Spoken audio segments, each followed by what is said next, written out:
Estimados alumnos, les doy la bienvenida a la teleclase número 1 de la asignatura Derecho de la Integración Regional. Mi nombre es María Cecilia Caro Leopoldo y soy docente virtual de esta asignatura, así como también docente presencial y virtual de otras asignaturas vinculadas con el derecho internacional público y privado. Vamos a comenzar la teleclase repasando algunos conceptos fundamentales que corresponden a la unidad 1 del programa. Esta primera parte aborda los procesos de integración regional en un sentido general, analizando el origen de los mismos desde el comienzo de los tiempos, es decir, desde el momento en que se inician los procesos de intercambio entre las sociedades y comienza a su vez la expansión de la interdependencia entre los diferentes pueblos, como así también su evolución a través del tiempo y sobre todo enfocándose en las características que va a tener este proceso en el siglo XX a partir de la Segunda Guerra Mundial, enfocándose fundamentalmente en los procesos llevados adelante tanto en Europa como en América Latina, que han sido las dos regiones en donde más desarrollados o avanzados se han encontrado los mismos en los últimos años. A su vez, además de esta caracterización general y el origen y evolución de estos procesos, se han analizado los modelos, es decir, aquellas etapas o niveles a través de los cuales es posible implementar diferentes estrategias vinculadas con la integración regional. Así, se analizará la zona de libre comercio como la forma más incipiente de integración que implica la eliminación de los aranceles y otras medidas restrictivas. En segundo lugar, la unión aduanera, que es un paso más allá de la zona de libre comercio, caracterizada por el establecimiento de un arancel externo común, el mercado común, caracterizado por la libre circulación de los factores de la producción, específicamente personas y capital que se incorporan a la libre circulación de bienes y de servicios, la unión económica y monetaria, que es hasta la fecha el modelo más desarrollado llevado a la práctica en el marco de la Unión Europea, que se caracteriza por la política económica común y la adopción de una moneda única, y finalmente la unión política, que es en realidad un modelo teórico en cuanto que aún no se ha llegado a este grado de perfeccionamiento que implicaría una unificación de las políticas en todas las áreas y la creación de una nueva entidad política. Vamos ahora a repasar precisamente estos conceptos vinculados con los diferentes modelos de integración que es posible encontrar en la práctica.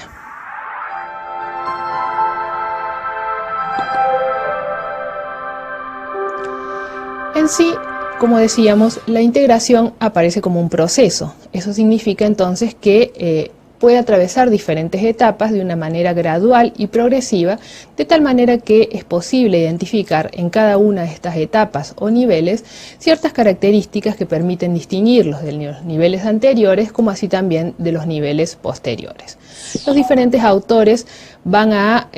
clasificar estos niveles o etapas de acuerdo a diferentes criterios. Nosotros vamos a tomar como referencia para esta exposición la caracterización que realiza el autor Freeland, que establece 4 modelos de integración básicos en los que en general coinciden los diferentes autores y agrega a ellos una etapa preliminar que denomina área de preferencias arancelarias y una posterior que denomina unión política como la forma más perfecta de integración. En sí, evidentemente se trata de niveles que progresivamente nos van llevando desde una etapa incipiente de integración hacia una mucho más profunda en donde se llega a una integración económica total, como se muestra en el cuadro que acompaña a la filmina. Vamos a comenzar exponiendo algunos elementos centrales de las áreas de preferencia arancelarias o zona preferencial, que sería como el nivel más bajo de integración hasta el punto que muchos autores en realidad no hablan o no lo encuadran a esta área de preferencias arancelarias dentro de las diferentes etapas o modelos, sino que más bien simplemente lo consideran una instancia más de la cooperación multilateral en materia comercial. En sí, como decíamos, es una forma de asociación económica entre estados que reviste el menor alcance posible,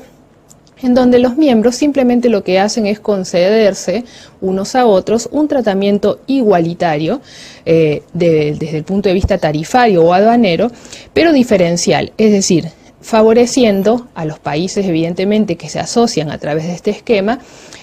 a diferencia de lo que ocurre respecto a los terceros países. Es decir, fundamentalmente lo que consiste es en el otorgamiento de un margen de preferencia a favor de los países que se asocian y que evidentemente no se extiende a terceros países.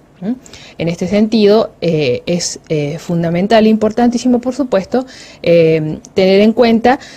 que el Estado no pierde en este sentido ningún tipo de competencias ni debe delegar ningún tipo de funciones de naturaleza soberana en ningún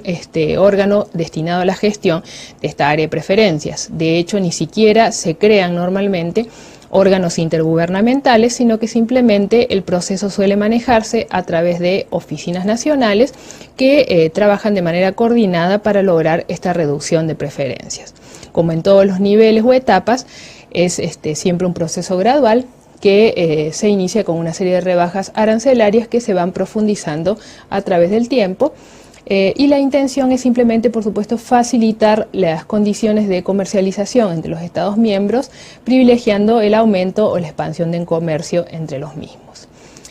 Podemos distinguir en este sentido tres subcategorías fundamentales que se incluyen dentro del concepto general de áreas de preferencias arancelarias o zonas preferenciales. La primera subcategoría hace referencia a las áreas de preferencia arancelarias propiamente dichas. En ellas, las reducciones se vinculan fundamentalmente con los aranceles aduaneros, específicamente impuestos para la exportación o importación de productos entre los miembros del área de preferencia arancelaria. En cambio, en el área de preferencias aduaneras ya hay algunos aspectos que en realidad afectan a tributos aduaneros, pero que no necesariamente son de naturaleza tarifaria, específicamente impuestos con relación a la importación y a la exportación, sino en relación a otras cuestiones, incluyendo restricciones directas e indirectas y otros impuestos que pueden imponerse en el contexto de las actividades de exportación e importación, pero no directamente gravando a estas actividades. Y finalmente, las áreas de preferencia económicas, que serían aquellas en las cuales se trabaja sobre aspectos que no son específicamente aduaneros, pero que sin duda implican una reducción o una restricción, mejor dicho, de las condiciones que se establecen para el tratamiento de las mercancías provenientes de estos países. Es decir, se trata de una situación en la cual lo que se propugna es la eliminación de ciertas restricciones que afectan al comercio entre los miembros, pero que no necesariamente son de naturaleza aduanera. Como ejemplo típico de las áreas de preferencia arancelarias o zona preferencial, se suele mencionar el ejemplo de la Mancomunidad de Naciones, la Comunidad Británica de Naciones, que ha sido creada en el año 1931 y se encuentra regulada por el Estatuto de Westminster, y de ella forman parte 53 naciones, estados soberanos y sus dependencias que en general, salvo en el caso de Mozambique, forman parte de el área que había sido colonizada por el Reino Unido, que es quien de hecho, ¿no es cierto?, lidera esta mancomunidad. El segundo modelo o nivel de integración, de acuerdo a la terminología utilizada por los autores, es el de la zona de libre comercio. Evidentemente aquí ya nos encontramos en un paso posterior y más profundo de integración económica. De todas maneras, hay autores que aún a la zona de libre comercio no le incluyen dentro de los mecanismos propios de la integración, aunque sin duda ya existen, incipientes avances tendientes precisamente a la conformación de espacios de beneficios mutuos que normalmente significan ya la conformación de entes o de órganos de naturaleza intergubernamental al menos, si bien todavía la cesión de soberanía no es demasiada. En sí, lo que ocurre en la zona de libre comercio es la eliminación de todos los derechos aduaneros y demás restricciones que puedan afectar a los intercambios comerciales entre los miembros de la zona, es decir, aquellos que constituyen esta zona de libre comercio. Es decir, se propende a la eliminación de todas las barreras arancelarias y no arancelarias que afectan al comercio entre los estados. Sin embargo, cada miembro conserva de todas maneras su propia política comercial y tampoco se fija, por supuesto, un arancel externo aduanero común respecto a los países de esta zona. Es decir, hay una plena autonomía de cada Estado para fijar la política comercial y su política económica en términos generales respecto al resto del mundo. El problema que se presenta aquí es que precisamente como las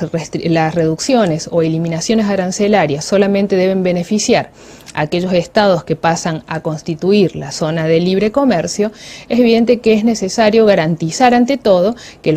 los productos que se benefician de estas eliminaciones o restricciones tienen que ser efectivamente originarios de los miembros de la zona. Entonces eso requiere el establecimiento de mecanismos de control a través de normas de origen y otros procedimientos, y a su vez adecuados la instrumentalización de adecuados parámetros para poder controlar que esas normas de origen efectivamente se cumplan en la práctica. De manera entonces que esa es una de las principales dificultades que también trae aparejada costos debido, ¿no es cierto?, a la necesidad de instrumentar este tipo de controles a través de las normas de origen. En sí ya hay una cesión mínima de soberanía en este caso y se crean ciertos órganos comunes de carácter intergubernamental que van a tener a su cargo la coordinación de las diferentes medidas que implican, ¿no es cierto?, la reducción paulatina arancelaria. En este sentido, lo que normalmente ocurre es que se fijan plazos para las desgravaciones y se van tratando de lograr los objetivos de manera progresiva. Muchas veces se da ciertos privilegios a los países de menor desarrollo o se les permite, en este sentido, plazos más extensos. En los acuerdos que constituyen zonas de libre comercio en los últimos tiempos, de todas maneras, se van ampliando el rango de los temas que se abordan en los mismos y hoy en día se puede decir que abarcan muchísimas otras cuestiones aparte de la mera reducción arancelaria, como los sistemas de solución de controversia, cuestiones relativas a la conservación del medio ambiente, aspectos relativos a la comercialización de los servicios y otras cuestiones vinculadas también, por ejemplo, con el tratamiento de las inversiones extranjeras. Sin duda, la zona de libre comercio tiene como ventaja el hecho de que precisamente no implica una cesión de soberanía demasiado profunda, si bien se crean, como decíamos, órganos intergubernamentales para coordinar estos procesos de desgravación. De todas maneras, cada Estado sigue manteniendo una soberanía plena en la toma de decisiones respecto, ¿no es cierto?, a sus políticas en términos generales, políticas tanto económicas como específicamente comerciales, y ello sin duda es una ventaja para los estados porque, a pesar de no haber una cesión clara de soberanía, de todas maneras la conformación de la zona trae aparejada importantes ventajas, es decir, les permite a los estados que se unen a través de estas formas de asociación presentar un frente común en el marco de las negociaciones, potencia por supuesto las posibilidades de intercambio comercial entre los países de la zona y beneficia en general a los procesos, ¿no es cierto?, de desarrollo regional. De allí entonces que sea un esquema beneficioso en el sentido de que no sacrifica soberanía y permite importantes ventajas comerciales, siempre y cuando, por supuesto, como decíamos, se instaure un adecuado sistema de control relativo al origen de los productos. Como ejemplo típico de la zona de libre comercio se da como ejemplo el NAFTA, que es el Acuerdo de Libre Comercio de América del Norte, conformado por Canadá, Estados Unidos y México. Vamos a hacer un pequeño corte y al regreso continuaremos con el desarrollo del resto de las etapas o modelos de integración regional. Muchas gracias.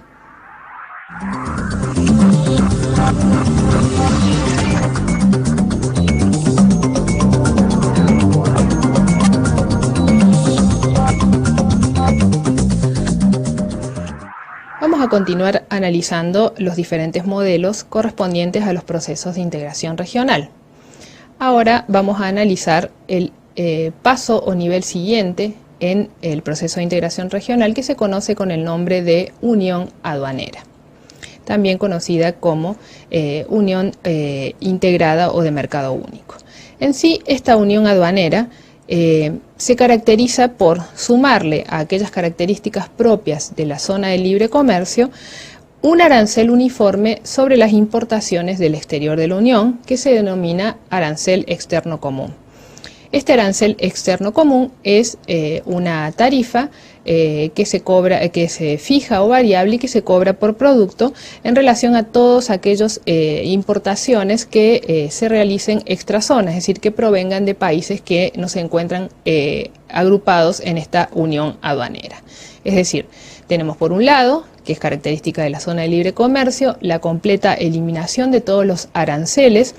y de todas las medidas en general para arancelarias o no arancelarias entre los Estados miembros que puedan obstaculizar o dificultar el intercambio comercial entre ellos, a la que se suma el arancel externo común o tarifa externa común, que como decíamos implicaba la adopción de un arancel uniforme para todos aquellos productos que ingresaban extrazona. En sí, aquí con esto se elimina sin duda la preocupación derivada del origen de los productos, esto es de la importancia que tienen garantizar el carácter originario de los productos extrazona, porque precisamente al establecerse un arancel externo común, lo que ocurre es que los productos pueden, una vez pagado este arancel en cualquiera de las aduanas de los estados asociados, circular libremente dentro del espacio de la unión aduanera. A su vez, esta ventaja, que sin duda implica una reducción de los costos derivados precisamente, como decíamos, de la necesidad de establecer un sistema de control relativo al carácter originario de los productos, implica a su vez un costo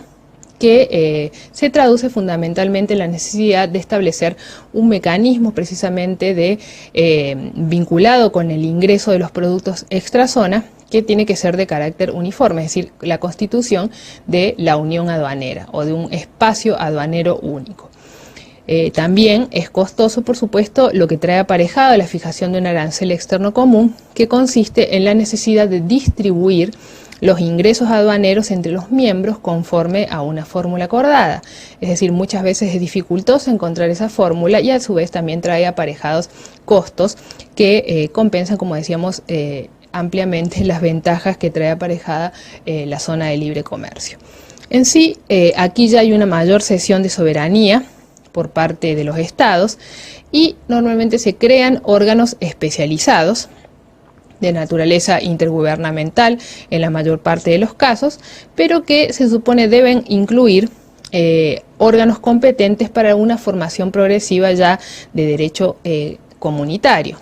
Hay autores que ya comienzan a postular la idea de algún indicio de supranacionalidad en este nivel o etapa, aunque en realidad el carácter intergubernamental de la conformación de los órganos todavía en la práctica sigue siendo la característica.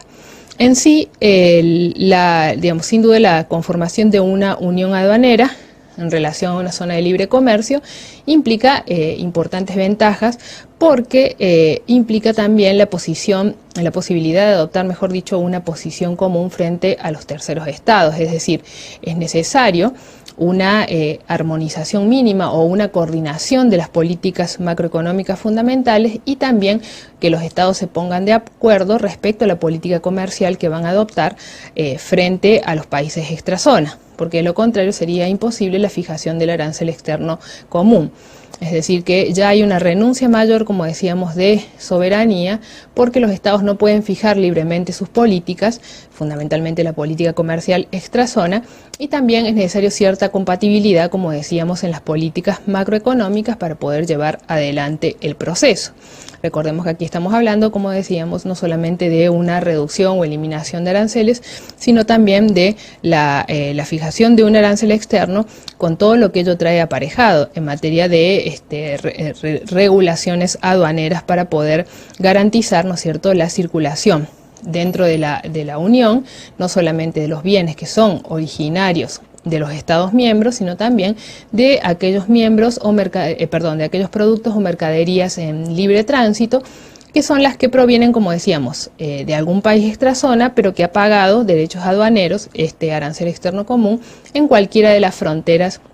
de los Estados miembros. Eso significa entonces que va a circular libremente por las diferentes aduanas y de allí entonces la necesidad de compensar aquellos estados cuyas aduanas evidentemente no han recibido ese ingreso, y la importancia entonces de los mecanismos adoptados para la distribución de tal categoría de ingreso. El ejemplo típico que se da de unión aduanera, si bien en realidad es una unión aduanera imperfecta por la gran cantidad de listas de excepciones que persisten, es el Mercosur. Es decir, no es el objetivo con el cual se constituye, porque precisamente sus siglas aluden a la necesidad de implementar progresivamente políticas destinadas a la conformación de un mercado común, pero se dice que es el estadio actual en el cual se encuentra el proceso de integración. ¿Por qué decíamos que era imperfecta? Por la persistencia de las listas de excepciones. Precisamente una característica del proceso de conformación de una unión aduanera normalmente supone la adopción de una serie de políticas graduales en donde se van estableciendo una multiplicidad de listas de excepciones para proteger a determinados sectores o países de menor desarrollo. Los países de menor desarrollo generalmente tienen mayor cantidad de excepciones y los sectores más vulnerables dentro de cada país incluyen una mayor cantidad de sus productos. Se entiende que progresivamente esas listas de excepciones van a ir disminuyendo en cuanto a su cantidad hasta llegar finalmente a una plena eliminación de las excepciones de los productos afectados, con lo cual se lograría una unión aduanera perfecta con la completa eliminación de los aranceles, con el establecimiento de un arancel externo común sin ningún tipo de excepción y por supuesto con la conformación de órganos intergubernamentales con capacidad para comenzar a generar ya derecho comunitario. El estadio siguiente es el mercado común. En este mercado común vamos a tener las características de la zona de libre comercio, es decir, los bienes van a circular libremente, sin restricciones arancelarias o no arancelarias. Además va a haber un arancel externo común, como en el caso de la unión aduanera, y por lo tanto una política comercial consensuada entre sus miembros, pero vamos a incorporar a todos estos elementos uno nuevo, que es la libre circulación de los factores de la producción. Es decir, a la circulación de los bienes y a la de los servicios, a su vez se va a sumar la libre circulación de los factores capital y trabajo, que sin duda ya implican un proceso de integración mucho más profundo, en cuanto que se supone que es necesario la armonización de numerosas políticas tendientes a lograr eliminar en los ordenamientos nacionales todas aquellas trabas o restricciones que puedan impedir precisamente la libre circulación de estos factores. Ello fundamentalmente requiere, a su vez, la creación de una estructura institucional distinta. Es decir, ya aquí podemos hablar, sí, de un comienzo claro de la supranacionalidad, en cuanto que es necesario reconocerle a estas instituciones poderes autónomos y la capacidad para, evidentemente, desarrollar derecho comunitario e imponer normas tanto a los estados como a los ciudadanos de los estados que conforman este mercado común, como así también el reconocimiento de una personalidad jurídica propia y distinta, por supuesto, a la de los estados miembros que la componen. En este sentido, es importante tener en cuenta que la libre circulación de personas y de capital es sin duda un avance fundamental que requiere evidentemente de un proceso de coordinación y de armonización que no siempre es fácil debido a los factores políticos en juego, y de allí entonces la necesidad y la importancia de el desarrollo de este tipo de instituciones tan fundamental, con una verdadera capacidad reconocida para la generación de normas y la capacidad de imponerlas a los estados a través de procesos simples de incorporación, y de esa manera entonces lograr realmente un avance o el avance que se supone significa esta etapa en el proceso de integración regional. En sí, como ejemplo típico de mercado común, se da el caso de la Comunidad Económica Europea, que hoy por supuesto se denomina Unión Europea, entre los años 1957 y 1992. En este periodo es precisamente cuando la Unión Europea, por entonces Comunidad Económica Europea, logra realmente la libre circulación de todos los factores de la producción, generando entonces un espacio único, un mercado realmente común o único,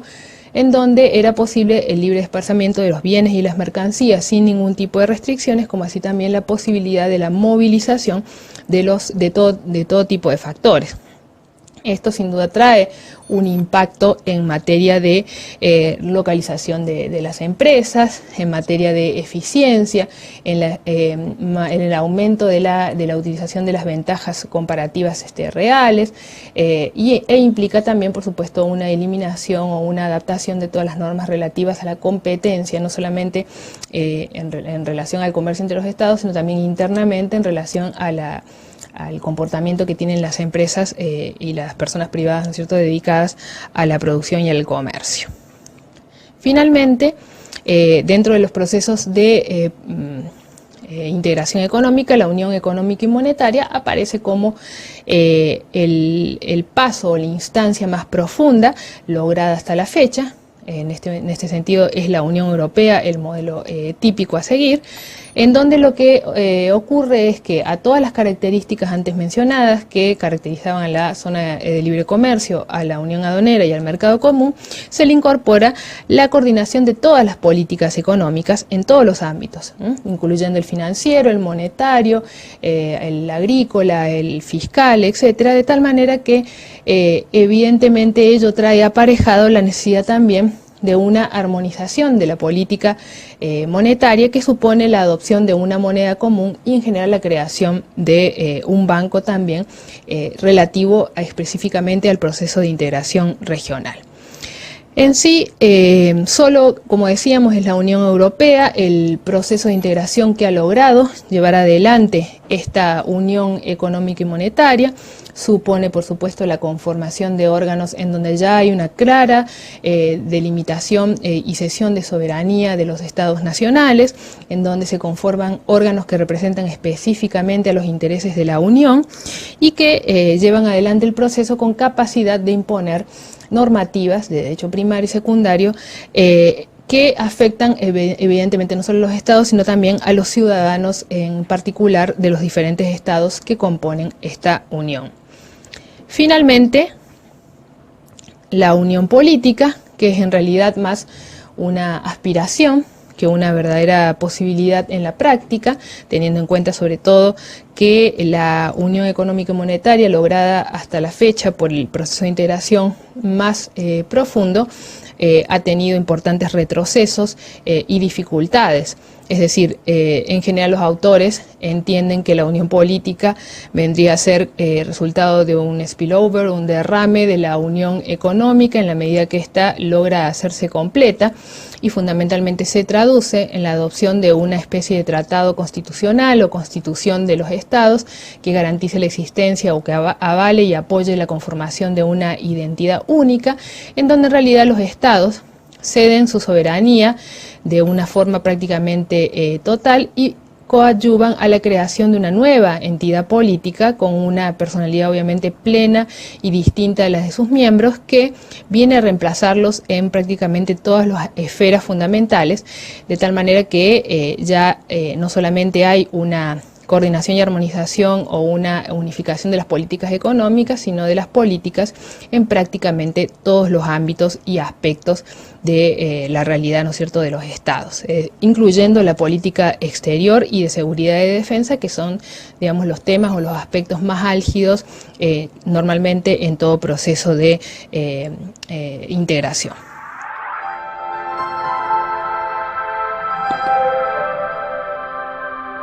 Con ello entonces damos por terminada la primera teleclase correspondiente a la asignatura Derecho de la Integración Regional.